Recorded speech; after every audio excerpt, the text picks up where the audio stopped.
today we're kind of cutting through all the reality TV noise, you know? We'll give you the essentials on what Teresa Giudice revealed about the Real Housewives of New Jersey, her time on Special Forces, and some exciting news from her daughter, Gia. Okay, first up, Teresa Giudice. She's tackled those rumors head-on. You know, the ones claiming RHONJ started filming season 15 without her. She basically said filming is obviously not happening right now. Teresa emphasized, look, if it were true, you'd see pictures, right? Official news only comes straight from Bravo, so she's shutting down that speculation. Second, since there's no official word on RHONJ's return yet, Teresa's been focused on Special Forces, world's toughest test. She says she joined to really test her limits. Apparently, the whole experience really changed her, led to some serious personal reflection, especially about past stuff. Her oldest daughter, Gia, actually encouraged her to do it together, though Teresa admitted her younger daughters, like Melania, were a bit jealous. You can catch that premiere later this month. And finally, let's talk about Gia. She's hoping her digital series, Next Gen NYC, gets a second season. Plus, big news, she's planning to move out of the family home in New Jersey. She's looking at places in Jersey City, Weehawken, even maybe NYC. She's really eager to get her own space. Teresa confessed she's sad, but also super excited for Gia, kind of living vicariously through her, since her own parents didn't let her live alone back then. So yeah, from shutting down filming rumors to embracing personal growth and new chapters, the Giudice family is definitely navigating some new ventures. Let's now move on to next update. Next, we're going to talk about Andy Cohen's recent weight loss revelation.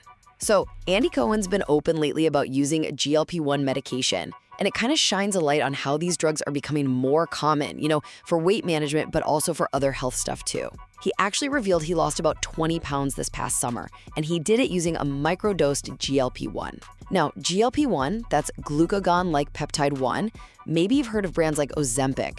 It's mainly for diabetes, but yeah, it's really effective for weight loss. Microdose just means he's taking a smaller amount, maybe to handle side effects better or get a more gradual result. Anyway, Cohen said he wasn't happy with his weight, but it wasn't just that. His doctor apparently recommended the GLP-1 for other things too, like plaque in his arteries and high blood pressure. So it highlights this beneficial impact on those key health areas. Cohen even admitted, look, he'd feel pretty hypocritical not sharing this, especially since he's always asking Bravo stars about their weight loss, the Ozempic type drugs. He was also clear he feels, privileged to even get access to GLP-1 and thinks insurance should cover it more broadly for everyone.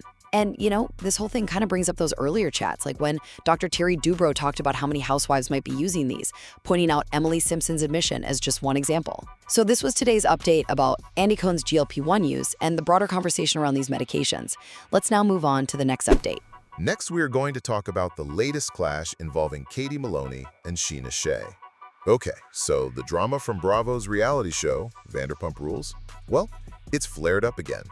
Scheana Shay, longtime cast member, wife to Brock Davies, she just put out a new book, My Good Side.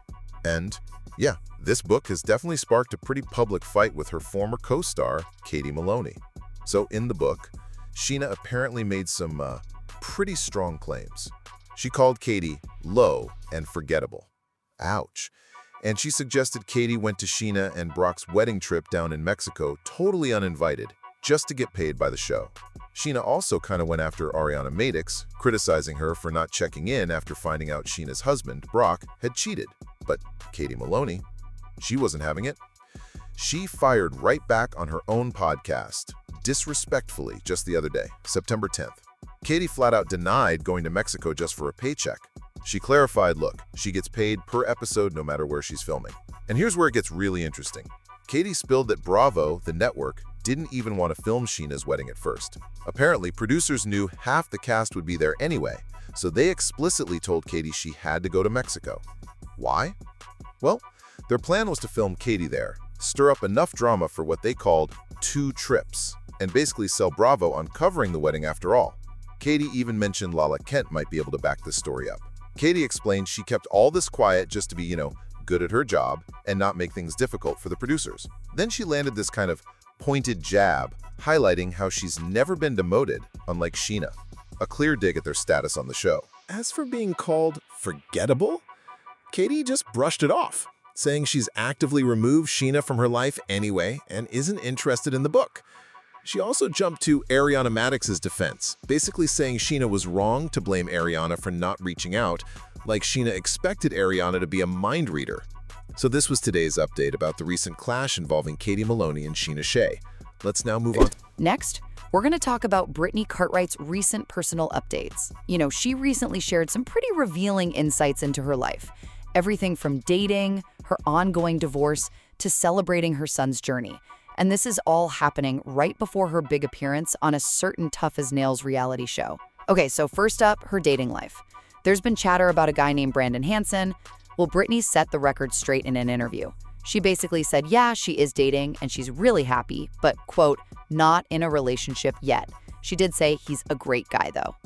It kind of demonstrates she's being pretty careful with new relationships right now. Then there's the divorce from Jax Taylor. She filed back in August, remember? She mentioned they're still going through it, lots of ups and downs, and nope, they're still not divorced. Sounds like there's a court date set, and she's really hoping for a big relief once it's all over. You know, just making things easier. But amidst all that, her 4-year-old son, Cruz, who has an autism diagnosis, he sounds like just a huge source of joy for her. Brittany was just gushing, saying he's doing amazing and getting stronger every day. She even called him such a happy kid. It's clear she feels like she's learning more from him. Just a really positive outlook. And finally, looking ahead, she talked about why she joined that intense Special Forces challenge. She really wanted to push herself, test her limits during a rough patch, conquer fears like heights, make herself proud. Apparently, she found some comfort with fellow reality stars like Teresa Giudice and Eva Marcel. Definitely shows her resilience. So this was today's update about Brittany Cartwright. Let's now move on to next up.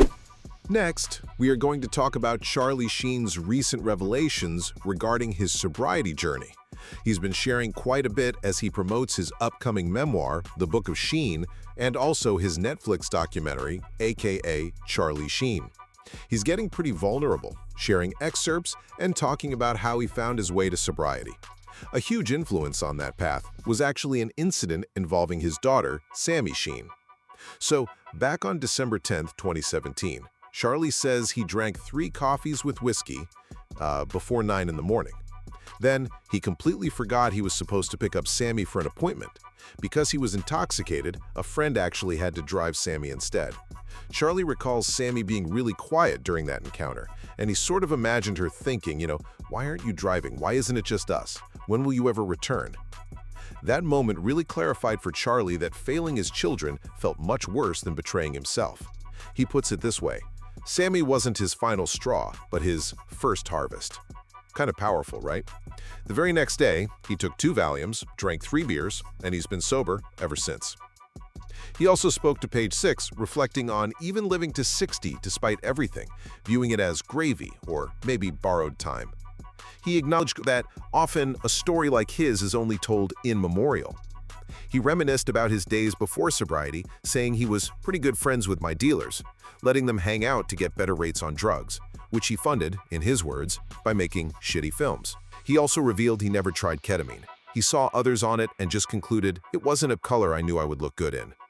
He mentioned his strained relationship with Sammy and her OnlyFans career too, commenting on the universe having a sense of humor. And in a sign of perhaps some healing, his ex-wife, Denise Richards, actually posed with him at the premiere of his documentary, almost 19 years after their divorce. So this was today's update about Charlie Sheen's sobriety story and personal reflections. Let's now move on to next update. Next, okay, so Kelli Ferrell's dealing with a couple of big legal things right now.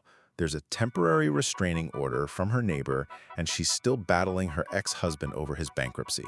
Let's kind of get into what's happening. So first up, this restraining order. It comes from her neighbor, Mona Walda Cash, who's also on the RHOA board. Mona Walda says that back on August 9th, Kelli's car got booted apparently for parking in a fire lane, against RHOA rules. Well, Mona Walda claims Kelli then came onto her private patio, really aggressively through the gate. Kelli wasn't alone, and Mona Walda says she was acting kind of erratically, even needing to be physically restrained. Big thing here. There's apparently video footage of it all. Now, Mona Walda wanted the judge to order Kelli to get psychiatric help, but the judge just said Kelli has to stay 30 yards away for now. Kelli's rep, though, claims Mona Walda's been showing a concerning pattern of behavior towards Kelli ever since her involvement with the show was announced. They've got a hearing coming up on September 22nd to see if this TRO becomes permanent. And, that's not all Kelli's juggling. She's also still in court with her ex, Chuvalo Mark Ferrell, about his bankruptcy. See, he filed for Chapter 13 earlier this year. That's where you work out a plan to pay back debts. He listed about $214,000 in assets, but owes way more, like $383,000. Kelli's lawyer is fighting his repayment plan, basically saying Mark didn't list all his debts and might be hiding income to pay less. Mark's side denies all that, says he followed the rules, and kind of suggests Kelli's just trying to make him look bad publicly instead of actually sorting things out. So this was today's update about the legal challenges facing Kelli Ferrell. Let's now move on to the next update. Okay, next we're going to talk about Slade Smiley's unemployment controversy. So, there's this whole debate about why Slade Smiley is still out of work. And a recent podcast really dug into it, kind of challenging the idea that comments someone made years ago are really the reason, putting the focus back on personal accountability. Here's the deal. Gretchen Rossi suggested Tamra Judge calling Slade a deadbeat dad way back when, meaning like accusing him of not paying child support, is the sole reason he's been unemployed for so long. But, well, Teddi Mellencamp and Erica Jane on their podcast Diamonds in the Rough, they weren't buying it, not at all. They made it pretty clear they think Slade's job situation isn't Tamra's fault. Teddi actually brought up Slade's own public record, right? His appearances on The Real Housewives of Orange County with different partners, and even a past arrest over child support payments. She's like, look, this stuff is out there for everyone to see. And Erica chimed in too, saying, just being on a reality show doesn't mean you can't get hired anywhere. So basically, they both ended up urging Slade to, get a job, and kind of brushed off Gretchen's blame as just an old, tired argument. And yeah, this all blew up again thanks to the latest Real Housewives of Orange County episode. So, that was today's update about the Slade Smiley job situation. Let's move on to... Next, we are going to talk about the latest buzz surrounding Real Housewives of Miami star Larsa Pippen's appearance. Okay, so it seems Larsa just keeps finding herself in the spotlight over her looks, It all flared up again because of this recent photo of Larsa with her co-star, Stephanie Chauget. Larsa actually posted it first on Instagram, but then it popped up on Reddit, and bam! Fans really jumped on it, saying she looked totally unrecognizable. You saw comments like, both of them look like different people, and accusations flying around like, holy Facetune, or saying Larsa went overtime with the Facetune. Now, this isn't exactly new territory for Larsa. Remember just last month, she addressed similar chatter about plastic surgery or fillers? Back then, her explanation was that her face was swollen because she had an allergic reaction to PRP injections. That's platelet-rich plasma, where they use your own blood stuff. She even kind of suggested the photo might have been altered. But here's where it gets interesting. Dr. Jennifer Armstrong, who's a cosmetic dermatologist, actually weighed in on that PRP claim. She pretty much clarified that an allergic reaction to PRP is, impossible, since it's literally your own blood. Plus, she pointed out that PRP isn't really something they typically use in lips anyway. Dr. Armstrong concluded that Larsa's look more likely demonstrates so much filler, especially around the mid-face area, which she says creates those nasolabial folds, those lines from the nose to the mouth. She also speculated about maybe some Botox on her forehead. So this was today's update about Larsa Pippen's much-discussed appearance. Let's now move on to next update. Next, we're going to talk about the recent arrest of Robert Cosby Jr., Mary Cosby's son. This whole situation really sheds light on some ongoing personal challenges for the family, especially thinking about past talks around Robert Jr.'s sobriety. So what happened is Robert Jr. was arrested this past Saturday, September 7th. He's facing charges like assault and trespassing. The arrest report, which came out September 11th, it describes an alleged attempted break-in at his father-in-law's place just outside Salt Lake City. Apparently, Robert Jr. tried getting in through a dog door, and then, it says he assaulted someone in the front yard. When police got there, he initially didn't want to get on the ground like they ordered, but eventually, he did comply. So the charges stack up: criminal trespassing, assault, failing to stop for law enforcement, plus 3 violations of a previous court order. Bail got set at $5,000. Now, what makes this timing kind of rough is that just days before this arrest, his mom, Mary, was actually on SiriusXM's Reality Checked. She hinted that her son wasn't sober anymore, calling his journey a hardcore road. She said it's really tough to watch, but, she still has hope and believes in him. And look, this isn't the first time Robert Jr.'s had legal issues. There was that DUI arrest back in 2022, and then some trouble later, reportedly for not finishing court-ordered rehab. Kind of different from what Mary said back at the Season 5 reunion, right? After that emotional chat about his pill addiction, she'd said he went to rehab and was doing good. And all this is happening right before The Real Housewives of Salt Lake City Season 6 premieres on Tuesday, September 16th on Bravo.